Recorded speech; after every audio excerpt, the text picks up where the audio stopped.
کہ اللہ رب العزت کو کتنی عزیز ہے تمہاری نصیحت کرنا. تم جو نصیحت کرنے والا ہے وہ اللہ کا بہت پیارا اور نیک بندہ ہوتا ہے. ارے بندے کی بات نہیں کر رہا. قرآن پاک میں دنیا کی سب سے چھوٹی مخلوق ایک چونٹی کا ذکر کیا ہے. قرآن پاک میں ذکر نہیں کیا, پوری سورت اس کو دے دی ہے. النمل, پوری سورت ہے النمل. دیکھتے قرآن کی چونٹی وہ کیوں ہے؟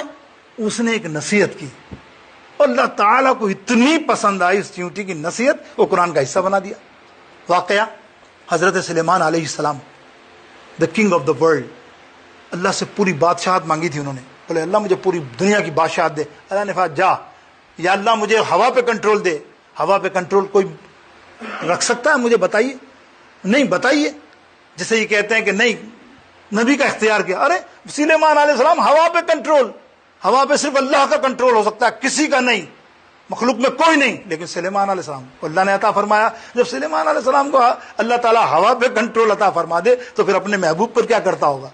سمجھنے کی بات ہے. وہاں اعتراض کرتے ہو, اور قرآن کہہ رہا ہے کہ ہم نے اس کو عطا کی کہ جہاں چاہتا اپنا قالین اڑا کے لے جاتا ہوا سے, جسی کو چاہے ہوا میں بھیج دیتا پل میں. F-90 اور F-60 آپ کے طیارے کیا ہوں گے اس اسپیڈ سے, ہوا پہ کنٹرول. ان کے پاس جو قالین تھا کارپیٹ, اس کے اندر 300 کرسی تھی سونے کی. پوری دنیا پہ حکومت کرتے تھے, سب وزیروں کو بلا کے وہیں اجلاس کرتے تھے, ہوا میں اڑتے. جس کا کام ختم ہو جاتا اس وزیر کو وہیں اس کے ملک میں اتار دیتے. اور زبان پر کنٹرول, ہر جانور کی زبان جانتے تھے, اور ہر جتنے جنات تھے سب پر آپ کا کنٹرول, سب آپ کے تابع تھے. ایک دن ایسا ہوا, قرآن پاک سورہ نمل واقعہ سنو. ایک دن ایسا ہوا, جانور سارے قافلے آپ کے ساتھ تیار تھے سفر پہ روانہ ہونے کے لیے. ہاتھی, شیر, بڑے بڑے موٹے موٹے جانور سب. اس سے کچھ میل فاصلے پر, حدیثوں میں آتا ہے کتابوں میں 3 میل, مفسرین نے کہیں 3 کبھی زیادہ لکھا.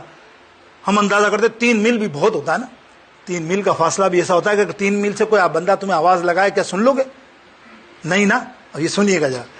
3 میل کے فاصلے پر ایک جگہ پر اینٹ چونٹیوں کا اجلاس ہو رہا تھا. اجتماع, کئی سو چونٹیاں, کئی سو بے شمار چونٹیاں. ان کی ملکہ خطاب کر رہی تھی. اور خطاب کیا کر رہی تھی؟ دیکھو یہ اللہ کو پسند آیا. خطاب کر رہی تھی چونٹیوں کو, کہہ رہی ہے چونٹیوں آج ہم جمع تو ہوئے ہیں, اتنے سارے تم ہو, لیکن ایک بات تمہیں بتا دوں, خبردار کرتی ہوں, ابھی تم فوراً چلی جاؤ اپنے بلوں میں. کہاں چلی جاؤ؟ اپنے اپنے گھروں میں, سمجھ لو بلوں میں چھپ جاؤ. کیوں؟ ابھی نبی سلیمان علیہ السلام کا قافلہ, جو جانور بے شمار اس میں ہیں, ہاتھی ہیں, شیر ہیں, گھوڑے ہیں, پتہ نہیں کیا کیا جانور ہیں, وہ یہاں سے گزریں گے. تم یہاں موجود ہوگی تو تم کچلی جاؤ گی, ماری جاؤ گی. ٹھیک ہے, تو اس سے بہتر ہے کہ ہم بعد میں کر لیں گے, جب ہی گزر جائیں گے, تم چلی جاؤ بلوں میں. یہ جملے تھے جو اللہ کو اتنے پسند آئے کہ اللہ نے قرآن کا حصہ بنا دیا کہ دیکھو چونٹی کی نصیحت کر رہی ہے, کسی کی جان بچا رہی ہے. تو اے بندو, اے مومنو, تم پر یہ اب واجب ہے کہ تم دوسروں کی جانیں بچاؤ. یہ تو دنیا کی جان کتنی ہے, ارے آخرت سے, آخرت کی جو آگ ہے جہنم کی آگ, اس سے بچاؤ. تو اس سے بڑا عمل کیا ہو اگر تم کسی کو نیکی کی دعوت دو, کسی کو پیار سے سمجھاؤ کہ بھائی بے نمازی نماز پڑھ لے. تیرا کام نصیحت کرنا ہے, اس کو گریبان سے پکڑ کے تو نہیں لانا, لیکن تو نصیحت تو کر رہا ہے نا. 1 نہیں, 2 بار نہیں, 3 بار نہیں, 25 کو کرے گا, 2 تو آئیں گے کم از کم. اس برے دور میں بھی 5 تو آئیں گے تیری نصیحت پہ. یہ ہم جمعے میں جو بیان کرتے ہیں, جمعہ ہی ہے نا ہمارے اس ملک میں. کیا ہے, آپ جمعے کے دن سنتے ہیں, دوسرے جمعہ انتظار کرتے ہیں کہ کوئی اچھی سی بات مل جائے. الحمدللہ ایسا تو نہیں ہے کہ میں کہتا ہوں کہ سارے کے سارے 1 بجے پہنچ جاتے ہیں, نہیں پہنچ رہے, لیکن کم سے کم پہلے 2 تھے, اب 10 ہوئے, 5 ہوئے, 6 ہوئے, 12 ہوئے. تو 12 نے نصیحت سنی نا, تو ہم تو 12 کو دیکھیں نا کہ ہم نے 12 کو تو بچایا. شاید اس کے صدقے ہمارے کو اللہ تعالیٰ کچھ عطا فرما دے, اجر عظیم بالکل عطا فرمائے گا. اس کا شک نہیں, اللہ کا وعدہ ہے. تمہیں نیکی کی دعوت ہے, تم نیکی کی دعوت کرو. یہ قرآن کہتا ہے کہ فذکر فإنہ الذکر تنفع المؤمنین. تم نصیحت کرو, تم سمجھاؤ, لیکن سمجھانے کا طریقہ رکھو. دیکھو بعض لوگوں کو مسئلہ کیا ہوتا ہے, آج نصیحت کو کیوں برا جانا جا رہا ہے, کہ سمجھانے والا ذرا سا اپر سیٹ ہو جاتا ہے. وہ سمجھتا ہے یار میں 5 وقت نمازی, میں تہجد گزار, اور یہ آیا ہے ایک نماز پڑھنے, اور دیکھو تو صحیح کھڑا نہیں ہے, تو ایسے صحیح کھڑا ہو نماز کے لیے. یہ انداز نہیں. وہ پھر مایوس ہو جائے گا بندہ، بولے گا یار اس مسجد میں تو بڑے جلاد قسم کے لوگ ہیں، وہ واپس ہی چلا جائے گا، مسجد سے گیا۔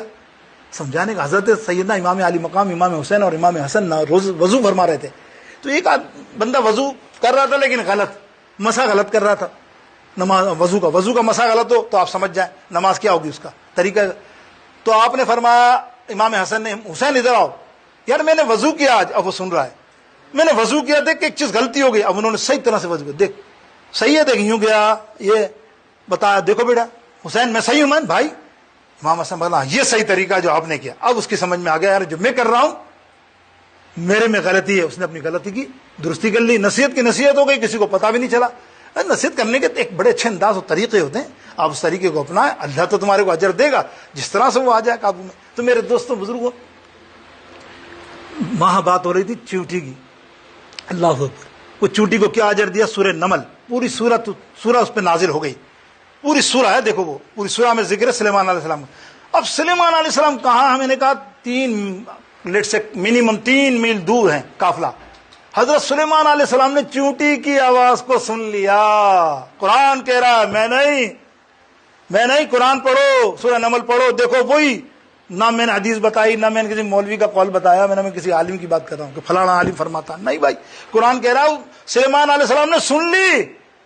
اب مجھے بتاؤ، سائنس نے آج تک گھوڑے کھول لیے نا، تم 1000 چونٹی اپنی کان کے پاس رکھو اور دعوے سے آ کے بولو کہ میں نے چونٹی کی آواز سن لی ہے، کوئی بتا سکتا؟ آج تک سائنس ریسرچ کر رہی ہے کہ چونٹی جب ملتی ہیں آپس میں، دیکھتا نا جب آپس میں تک کیا باتیں کرتی ہیں کہ اس کو بتاتی ہیں کہ کھانا آگے، میٹھا آگے، وہ سب جمع ہو جاتی ہیں۔ تو لیکن آج تک نہ سائنس نے یہ آلے لگا لیے، چیونٹی کی آواز کو نہیں کیچ کر سکے، نہ ہم کیچ کر سکتے ہیں، نہ دنیا کیچ کر سکتی ہے۔ اللہ کی حکمت ہے، اللہ تعالیٰ جانتا ہے۔ لیکن جب نبیوں کو وہ عطا کرتا ہے تو سلیمان علیہ السلام کو کیسے عطا کر رہا ہے کہ چونٹی کی آواز سن لی، آپ نے اس کو بلایا اور وہ یہاں آ کر بیٹھی، تو پھر آپ نے سوالات جوابات قرآن میں ہیں، پوچھا ہو تو کیا سمجھتی ہے؟ ہم نبی ہیں، ہم نبی رحمت بن کر آتے ہیں، مخلوق کی خدمت کے لیے آتے ہیں، مخلوق کو اللہ کا پیغام سنانے کے لیے آتے ہیں کہ ان کو مارنے کے لیے آتے ہیں؟ تو کیا سمجھتی ہے کہ ہم تجھے ماریں گے؟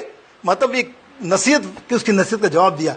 تو میرا مقصد یہ ہے کہ اللہ نے جب سلیمان علیہ السلام کو یہ طاقت عطا فرمائی کہ چونٹی کی آواز 3 میل دور وہ بول رہی ہے وہ سنائی دے، تو اللہ تعالیٰ سلیمان علیہ السلام کے امام المرسلین اور اللہ کے محبوب پیارے آقا محمد مصطفیٰ صلی اللہ تعالی علیہ وسلم کو سماعت مصطفیٰ نہیں عطا کر سکتا؟